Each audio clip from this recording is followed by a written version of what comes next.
Imagine being lost in the heart of the Pacific Ocean. No land, no food, no hope, just you, a small fishing boat, and an endless blue void. This is the unbelievable true story of Salvador Alvarenga, the man who survived 438 days adrift at sea. This is the incredible true story of Salvador Alvarenga, the man who defied the Pacific and survived 438 days adrift. Salvador Alvarenga was 35 years old, a seasoned fisherman from El Salvador, living in Costa Azul, a quiet coastal town in southern Mexico. He knew the ocean like the back of his hand. On November 17, 2012, he set off on a routine 30-hour shark fishing trip with a young deckhand, 22-year-old Ezequiel Cordoba. But the Pacific had other plans. Part 2. The storm. A violent storm hit. The engine failed. Waves pulled them far beyond any radio signal and any chance of rescue. No motor, no anchor, no contact with the outside world. Their supplies? A small cooler of raw fish, a few turtles, and the hope of catching rainwater. Part 3. The struggle to survive. Each day the sun scorched their skin. Each night the cold bit through their bones. They drank rain, and when desperate, their own urine. They ate whatever they could catch. Raw fish, seabirds, turtles, even jellyfish. But after weeks of misery, Ezequiel's body gave up. He died in Salvador's arms, leaving him completely alone in the open sea. Part 4. Alone at sea. Salvador drifted across the Pacific. Days blurred into months. He counted the days until he couldn't anymore. He saw ships, but none saw him. He spoke to the sky, to the sea, to Ezequiel, to God. He fought hallucinations. He fought hopelessness. But one thing gave him the strength to hold on: the face of his daughter, waiting for him back home.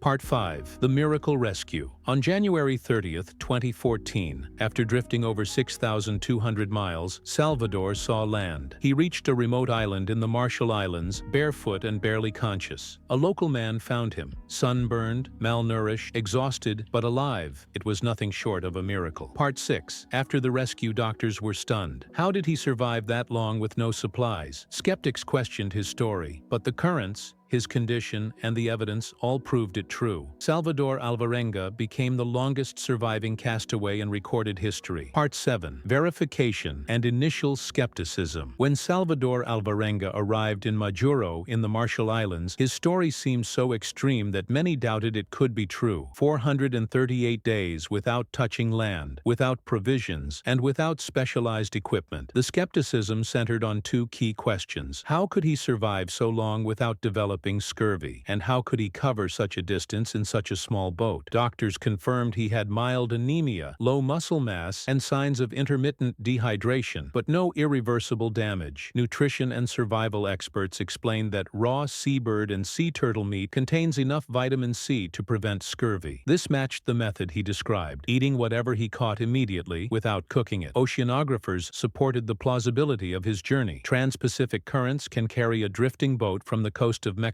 to the Marshall Islands in just over a year, with no control over navigation. In fact, containers and debris have been documented following similar routes after tsunamis. Part 8. The book and the journalistic investigation. Journalist Jonathan Franklin conducted an in-depth investigation into the story. He traveled to El Salvador, Mexico, and the Marshall Islands to reconstruct every detail. The result was 438 days, published in 2015, which precisely documents Alvarenga's routines, thoughts, and survival techniques. Franklin interviewed local fishermen, meteorologists, doctors, and witnesses in Ibon. They confirmed that, on November 17, 2012, Alvarenga had indeed set sail from Costa Azul, Chiapas. The weather conditions that day matched the storm he described. The boat had been sighted multiple times in open waters before disappearing. The book became the primary reference for dismantling doubts and reinforcing the credibility of the case. Part 9. The Legal Controversy. In 2015, shortly after the book's publication, the family of Ezequiel Cordoba filed a civil lawsuit against Alvarenga, demanding $1 million. The accusation that he had fed on Ezequiel's body to survive. Alvarenga categorically denied this claim, stating he had promised his friend never to eat his body, and that he kept that promise. The lawsuit was dismissed in court, but it left a lingering shadow in the media, fueling sensational headlines despite the absence of any medical evidence or witness testimony indicating cannibalism. Skepticism. Part 10, Human Epilogue. After returning to El Salvador, Alvarenga had to face both physical and psychological after-effects. Physically, anemia, general weakness, and a body weight far below normal for his build. Psychologically, chronic insomnia, recurring nightmares, and a complete refusal to return to the sea. Despite his newfound fame, he avoided public exposure for months, finding refuge with his family. He has always emphasized that two things allowed him to survive. 1. His experience as a fisherman, which helped him read ocean currents, bird patterns, and weather signs. 2. His faith, which gave him a purpose to stay alive when no logical reason remained. In later interviews, he summed it up in one powerful sentence: "I did not defeat the sea. The sea allowed me to live." A statement that captures the profound respect and deep vulnerability he felt during his 438 days adrift.